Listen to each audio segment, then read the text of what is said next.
In 1968, something extraordinary happened in the world of American motorsport, a story so mysterious that General Motors tried to erase it from history. Imagine this: Chevrolet, known for its dominance on the streets, secretly built a small block engine so powerful that it frightened its own executives. The legend began to unfold in April 1969 at the Riverside International Raceway, where fans eagerly awaited another intense battle between Ford's Boss Mustangs and Chevrolet's mighty Camaros. But that day, something unexpected stole the spotlight. When veteran driver Lloyd Ruby took to the track in a Camaro, he shattered the qualifying record in spectacular fashion. The crowd roared, but the true shock wasn't in the driver or even the car itself. It was in what lay beneath the hood. This wasn't a typical small block engine. It was something born out of rebellion, secrecy, and pure genius.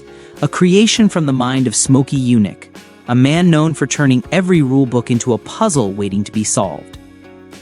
The engine was called the Hemi-Head 302, a radical experimental power plant that could have rewritten Trans Am racing history forever. Yet before it had the chance to dominate, GM buried the project deep in its archives. What could have been a game changer was silenced before the world truly saw its potential. The Hemi-Head 302 became more than just an engine. It became a legend, a symbol of what happens when innovation scares those who control it.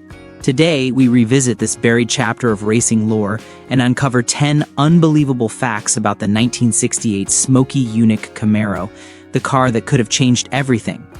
When people think of the Camaro Z28, they often picture a collector's dream or remember its screaming exhaust note climbing past 7,000 revolutions per minute. But few realize that the Z28 wasn't built for city streets or weekend cruising. It was born for one thing only: to win the Trans Am championship. The Trans Am rules were strict. Engines had to stay under 5 liters, and at least 1,000 streetcars had to share the same basic setup. Ford had already set the bar high with its Boss 302 Mustang, so Chevrolet needed a loophole, and that's where Vince Piggins came in. He engineered the RPO Z28 package, combining a 327 block with a 283 crankshaft to land perfectly at 4.949 liters, just within the limit. On paper, Chevrolet claimed a modest 290 horsepower, but anyone who ever stood near one of these machines at Redline knew better. In truth, these engines were pushing closer to 360 to 400 horsepower, rivaling much bigger engines of the era. It was a clever game of numbers. Ford did it too, both companies quietly underrating their engines to keep officials satisfied. Yet Chevrolet's brilliance lay in how it made the Z28 a dual-purpose weapon, a street car that could become a race car almost overnight. It was, in every sense, legal cheating, and Smokey Yunick was the perfect man to take that idea even further. By the early 1960s, however, GM had pulled out of official racing. In 1963, the corporation announced a complete ban on motorsports involvement, citing rising costs, government pressure, and safety concerns. Officially, Chevrolet was done with racing, but behind the scenes, things were very different. The racing spirit never died, it simply went underground. Engineers like Vince Piggins, Roger Penske, and Smokey Yunick continued to work quietly, often with unspoken corporate support.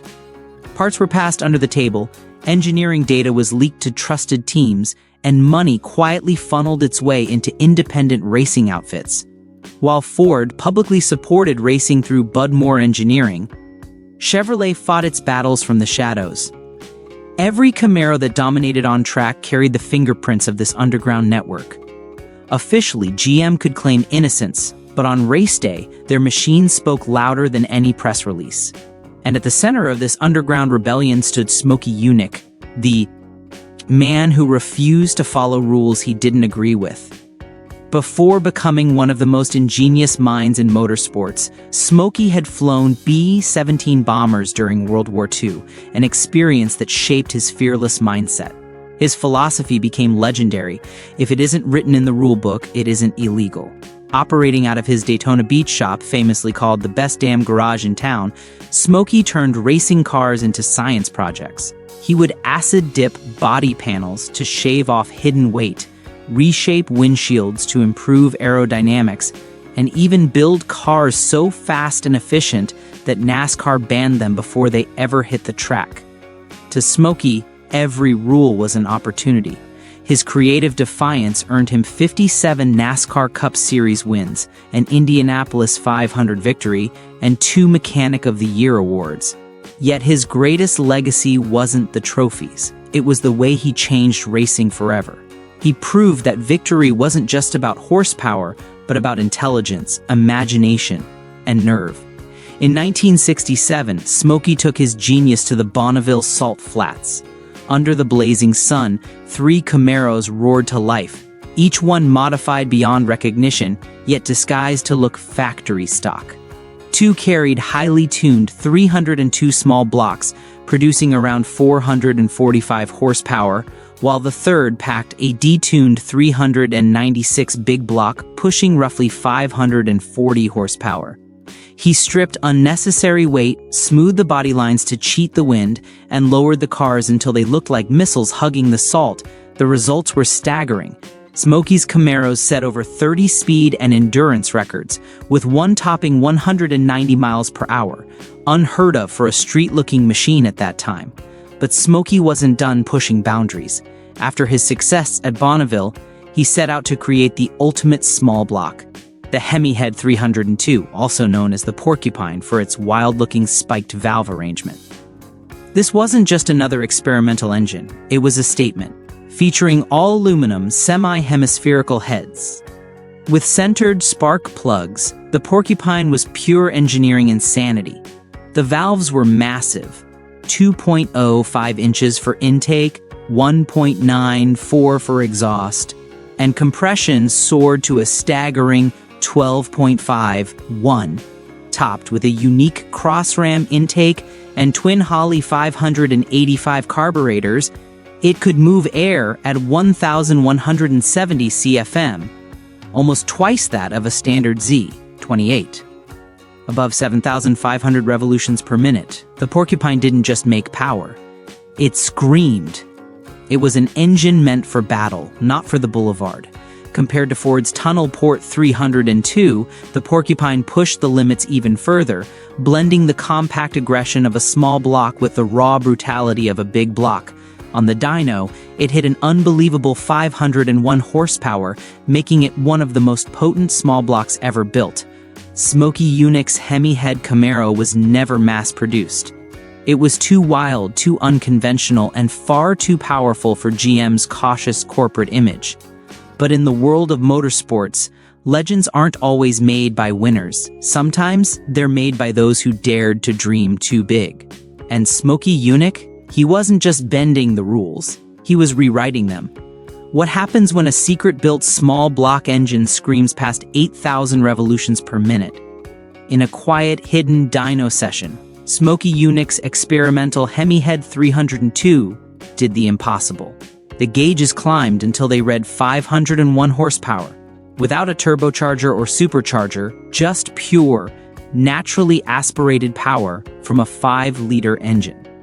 In the late 1960s, that kind of performance bordered on science fiction.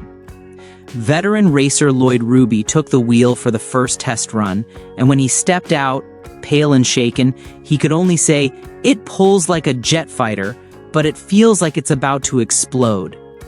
For most engineers, that reaction would be a warning sign.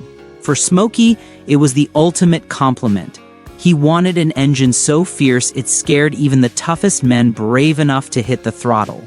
To put its strength into perspective, consider this: Pontiac's legendary 1973, Super Duty, 455, a big block. Almost twice the size, made roughly 370 horsepower. Smokey's tiny 302 had just humiliated engines nearly double its displacement. But the story didn't end with power. The next step would reveal how Smokey transformed air itself into his secret weapon. The intake system he designed for the Hemi-Head 302 was mechanical artistry at its finest. Rather than using the rough cast manifolds common at the time, Smokey hand-shaped oval runners polished mirror smooth, each curve optimized for maximum airflow and minimal turbulence. Sitting on top were twin Holley 585 carburetors, together drawing an astounding 1,170 CFM, almost double the airflow of a standard Z28 setup. To ensure perfect distribution, he added subtle ridges inside the plenum, small details that reflected his obsession with precision. And then came his signature touch. The iconic Smokey hats perched above the carburetors, recognizable symbols of his unorthodox genius. This intake was never meant for daily driving. There were no cold start aids, no chokes, no compromises. It existed for one purpose: to feed a hungry race engine at full throttle. For context, Ford's 1969-70 Boss 302 Crossram intake flowed around 950 CFM, an impressive feat for its time. Yet Smokey's design surpassed even that, pushing the boundaries of what a naturally aspirated small block could do. Then came Riverside, April 1969. The air at the California Raceway buzzed with tension. Ford's Boss 302 Mustangs were ready to defend their dominance in Trans Am racing. But when Lloyd Ruby rolled out in Smokey Yunick's Camaro, powered by the radical Hemi-Head 302, everything changed. On his first qualifying lap, he set a time so fast that officials thought the timing system had malfunctioned. The crowd erupted, pit crews were in disbelief, and whispers spread. Chevrolet had created a monster that could finally dethrone Ford. But before the celebration could begin, inspectors descended on the car. Their focus wasn't the engine, it passed every regulation. Instead, they zeroed in on the bodywork. Smokey's trademark tricks, acid-dipped panels, lowered chassis, and aerodynamic tweaks pushed the Camaro just beyond what the rulebook allowed. The verdict: disqualified. The irony was painful. The engine that terrified Ford was entirely legal. It was Smokey's relentless pursuit of perfection elsewhere that cost him the victory. After Riverside, GM executives couldn't ignore what the Hemi-Head 302 had proven. It wasn't a myth. It wasn't another Smokey Yunick tall tale. It was real, too real. And that's exactly why they buried it. Inside GM's boardrooms, the engine was seen not as a triumph, but as a public relations disaster waiting to happen. Its cutting-edge components, aluminum heads, forged internals, and magnesium valve covers, were costly and fragile. Its high RPM power made it useless for street customers, and worst of all, it violated the company's official no-racing policy. The fear wasn't that the Hemi-Head 302 would fail, it was that it would win too convincingly. If the Camaro suddenly dominated Trans Am, Ford would protest, NASCAR might intervene, and the press would expose GM's secret racing involvement. To corporate leaders, the risk outweighed the reward. Quietly, they shut it down. No announcements, no farewell, just sealed crates and vanished paperwork. According to insiders, only 3 complete engines were ever built, alongside a few prototype heads and spare components. That scarcity transformed the Hemi-Head 302 from a forgotten experiment into a legend whispered among collectors. For decades, many dismissed it as Smokey's exaggeration, until fragments started surfacing. A magnesium valve cover here, a strange aluminum head there, an unfamiliar intake from a dusty garage sale. Each discovery was another clue from history refusing to stay buried. To grasp how rare it is, compare production numbers. Ford made over 1,300 Boss, 429 seconds. Chrysler built more than 10,000 Hemis. But Smokey Yunick's Hemi-Head, 302? Fewer than 3. It was not just rare, it was practically mythical. That scarcity turned it into the holy grail of Chevrolet performance lore, a tantalizing what-if that haunts muscle car fans to this day. The story of Smokey Yunick's Hemi-Head 302 isn't just about horsepower, it's about rebellion, innovation, and a glimpse of what could have changed racing forever. It was too advanced, too bold, and too dangerous for corporate comfort. Only 3 engines were ever made, but their legend outlived them all. And the question still echoes through history: if the Hemi-Head 302 had been unleashed, could it have rewritten Trans Am racing? We'll never know. But the mystery of Smokey's secret Camaro ensures we'll never stop asking.